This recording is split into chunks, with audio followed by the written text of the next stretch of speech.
Hi friends, आपके अपने channel भाई एस क्लासेज में आपका स्वागत है। मैं यतेंद्र कुमार।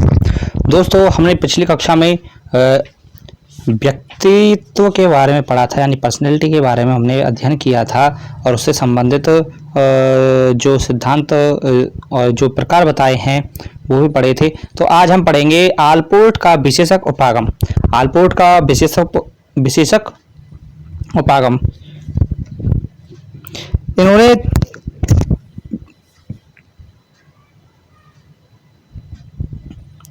इन्होंने अपने उपागम में 3 बातें बताई हैं, यानी 3 प्रकार बताए हैं व्यक्तित्व के।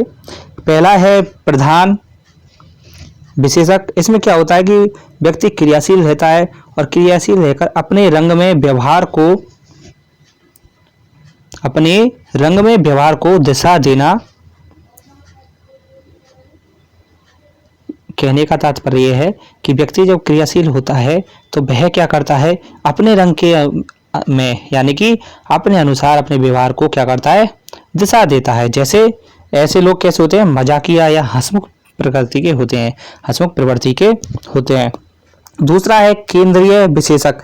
अब देखो, केंद्रीय विशेषक यानी कि ये लोग क्या है, कैसे हैं कि ये पहचान बनाने में सहायक होते हैं, यानी अपनी पहचान बनाने में सहायक होते हैं, यानी अपने व्यक्तित्व को ऐसे इस तरीके से ढाल लेते हैं कि वह क्या करते हैं कि पहचान बनाने में उसका व्यक्तित्व सहायक होता है। जैसे ईमानदारी, दयालुता, सज्जनता, परोपकारिता, दबंगपन यानी कि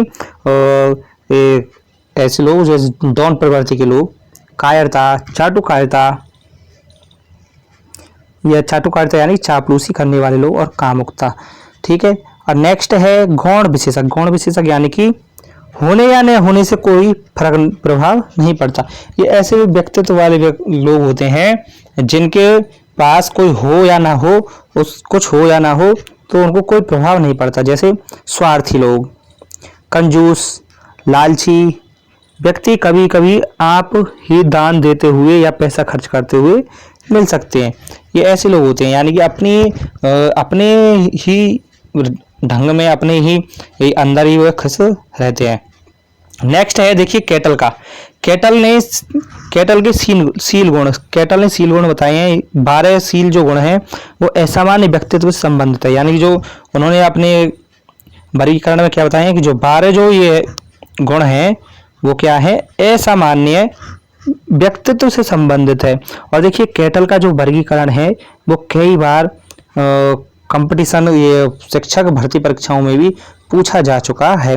और इन्होंने बताओ, देखो 12 तो असामान्य बताए हैं और 23 बताए हैं सामान्य से संबंधित, यानी सामान्य से संबंधित कितने सील गुण बताए हैं, 23। और 16 जो सील गुण बताए हैं वो सामान्य में से 16 सील गुणों को प्रमुख माना है। यानी इन्होंने जितने भी बताए हैं सील गुण, उनमें से 16 जो सील गुण हैं उनको प्रमुख माना है। अब देखिए 16 सील गुण कौन कौन से हैं, इन्होंने उनको कैटेगरी वाइज भी डिवाइड किया है। जैसे पहला है, देखो भावुक या संवेगात्मक रूप से अस्थिर, इन्होंने इनको ए कैटेगरी में रखा है। दूसरा है विवेकशील, इनको बी कैटेगरी में। तीसरा है स्वयं में सीमित या मित्रता रहित, इनको सी में। दबंग या अधिकार जमाने वाले, ई में। साधा एवं संयमी या गंभीर व्यक्तित्व वाले, इनको किया है एफ में। अंतरात्मा से प्रेरित, ये इनको G1 में डाला है। शर्मीला या डरपोक प्रवृत्ति के, वो हैं H में डाले हैं, इनको H कैटेगरी में रखा है। नाजुक, इनको G कैटेगरी में रखा है। शंकालु यानी कि शंका करने वाले, उनको L कैटेगरी में रखा है। व्यवहारशील, ये M कैटेगरी में है। चालक या हेरा फेरी वाले, यानी हेरा फेरी करने वाले लोग, इनको रखा है N में। आत्मविश्वासी या संतोषी, इनको O दिया है। और रूढ़िवादी को Q1 है। दूसरों पर निर्भर, ये Q2 है, यानी कि ऐसे लोग जो दूसरों पर निर्भर रहते हैं वो Q2 में है। अनुशासनहीन लोग वो हैं Q3 में। और चिंता मुक्त Q4, जिसको किसी चीज़ की चिंता नहीं होती है। दोस्तों, अब देखते हैं आइजेनिक का वर्गीकरण। आइजेनिक ने व्यक्तित्व के 4 व्यक्तित्व को 4 भाटुओं में बांटा या 4 प्रवृत्ति के बताए हैं। पहला है अंतर्मुखी प्रवृत्ति वाले, और दूसरा है बहिर्मुखी प्रवृत्ति वाले, तीसरा है उन्मादावस्था। उन्माद अवस्था यानी जैसे कुछ संकालु टाइप के लोग। चौथा है साइकोटिसिज्म यानी कि मनोवैज्ञानिकता प्रवृत्ति वाले, यानी हर चीज को क्या करते हैं वो मनोवैज्ञानिक तरीके से देखते हैं। नेक्स्ट है थॉर्नडाइक का वर्गीकरण। थॉर्नडाइक ने इनको 3 भागों में बांटा है, या ये व्यक्तित्व को 3 भाग बताए हैं इन्होंने। सूक्ष्म विचारक यानी कि हर चीज में से छोटी छोटी बातों पर भी ध्यान रखने वाले, दूसरे हैं स्थूल विचारक, और तीसरे हैं विचार प्रधान विचारक यानी कि विचारों के भी प्रधान विचारक ये लोग होते हैं। नेक्स्ट देखिए व्यक्तित्व मापन की विधियां। और व्यक्तित्व मापन की बहुत सारी विधियां हैं, इनमें इनको देखो 2 भागों में बांटा गया है। अब 2 भाग कौन कौन से हैं? पहला तो अप्रक्षेपी और दूसरा है प्रक्षेपी। अप्रक्षेपी और प्रक्षेपी। अप्रक्षेपी यानी कि स्वयं विषय द्वारा उसके बारे में जानकारी प्रदान की जाती है। अप्रक्षेपी यानी कि स्वयं किसी व्यक्ति के द्वारा अपने बारे में ही बताया जाता है। और दूसरा है प्रक्षेपी। प्रक्षेपी यानी कि इसका प्रक्षेपी शब्द का सर्वप्रथम प्रयोग फ्रायड ने किया है, यानी सिगमंड फ्रायड ने किया है। प्रक्षेपी का अर्थ होता है प्रक्षेपी यानी प्रक्षेपण करना, और प्रक्षेपण का अर्थ होता है फेंकना, यानी कि दूसरे माध्यमों से विषयों के बारे में जानकारी प्राप्त करना, यानी किसी दूसरे प्रकार से विषयों के बारे में जो जानकारी प्राप्त की जाती है वो प्रक्षेपी के अंतर्गत आते हैं।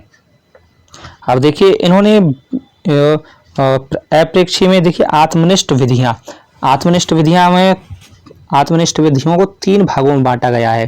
कितने भागों में? 3 भागों में बांटा गया है। वो कौन कौन से हैं? पहला है व्यक्ति इतिहास विधि, दूसरा है प्रश्नावली विधि, तीसरा है साक्षात्कार विधि। अब देखिए व्यक्ति इतिहास विधि यानी कि केस स्टडी मेथड या केस हिस्ट्री मेथड। व्यक्ति इतिहास विधि यानी इसमें क्या करता है कि व्यक्ति अपने बारे में, अपने गुण दोष या असामान्यताओं के बारे में बताता है। दूसरी है प्रश्नावली विधि। प्रश्नावली विधि को 4 भागों में बांटा गया है। पहला है बंद प्रश्नावली, दूसरी खुली प्रश्नावली, तीसरी चित्रित प्रश्नावली और चौथी मिश्रित प्रश्नावली। साक्षात्कार विधि यानी कि निर्देशित या संरचित, यानी कि जो निर्देश के द्वारा दी गई साक्षात्कार होता है, अनिर्देशित साक्षात्कार। और तीसरा है आत्मकथा विधि। अब दूसरी जो विधियां हैं वो हैं वस्तुनिष्ठ विधियां। वस्तुनिष्ठ विधियों को विधियां 5 प्रकार की होती हैं। इनमें देखो निरीक्षण विधि है, समाज मिति विधि, क्रम निर्धारण विधि, शारीरिक परीक्षण और निष्पत्ति परीक्षण। ये 5 प्रकार की विधियां हैं। इनको हम नेक्स्ट क्लास में इनको विस्तार रूप से पढ़ेंगे। तो दोस्तों आपको ये जो वीडियो है आपको अच्छा लगा होगा। आप इस चैनल को अधिक से अधिक सब्सक्राइब करें और वीडियो को लाइक करें और शेयर करें, और मुझे आप सुझाव दें। आप इनसे संबंधित या कोई कमी रह गई हो तो उसको बारे में मुझे सुझाव दें, जिससे कि मैं आपको अधिक से अधिक ज्ञान दे सकूं, आपको अधिक से अधिक जानकारी प्रदान कर सकूं और मेरी जो गलतियां रह गई हैं उनको मैं सुधार सकूं।